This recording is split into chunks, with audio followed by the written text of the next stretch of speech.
Be ready. 15 seconds.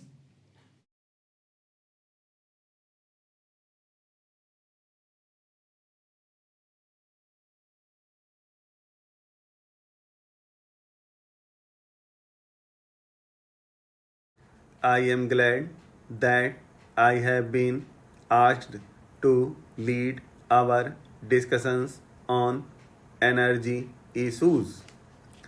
As a developing country, it is a question of vital concern to us in India, both for our rural population and our industries. Each country has its own energy perspective and must develop those sources of energy where it can derive the best results, not just in terms of immediate profit but in the long term interests of its people. Conditions of every country, availability of basic sources of energy and capability will determine its choice of the technology of energy.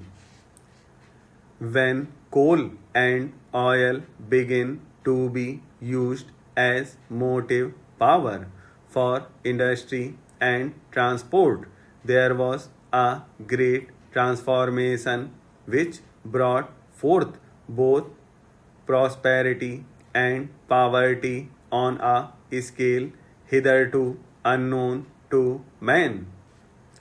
Coal and later oil fueled the age of machine. Oil began to replace coal because of its cheapness and superior utility. Its cheap price and assured supply lulled the industrial world into a sense of complacency, with the result that despite the known limited period of exhaustion, no efforts were made to study alternatives. The world suddenly awakened with a shock to find that these treasures are finite and that they could be very expensive. In fact, it is quite safe to presume that even the current prices would hold good for more than a short period. Consequently, we have all to become conservatives or conservationists, if you like, and the wasting spree has to come to an end. It is certain that if we go on burning up the fossil fuel like this, the lights will go out everywhere much sooner than expected. Is it for such a fate of chilly darkness that human intelligence has striven all these centuries progressively to a happier state of living? What avails it if man, in an attempt to exploit nature, should be vanquished by his own folly of extravagance?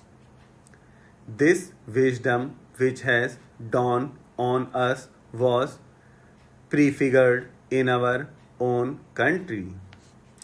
Gandhiji tried to put across to his countrymen that man should not become a slave to the machine and victim of the machine age. He wanted us to develop an integral personality in communion with the environment and with fellow men. Advanced countries have now begun to see how dangerous it is to measure progress in terms of energy consumption per capita.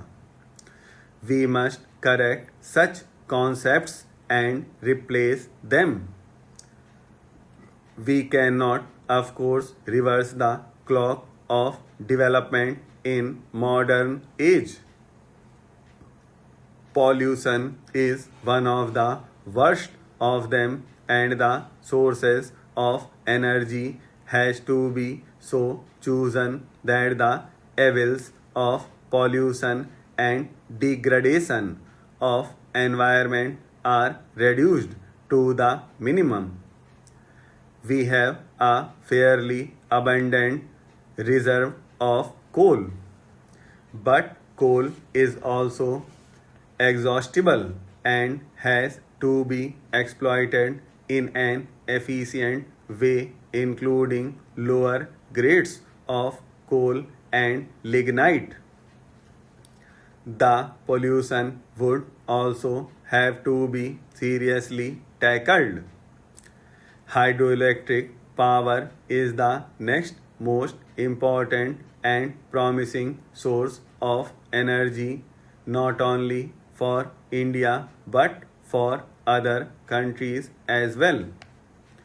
What is better still is that with hydropower, the risk of pollution is neither so strong nor unmanageable.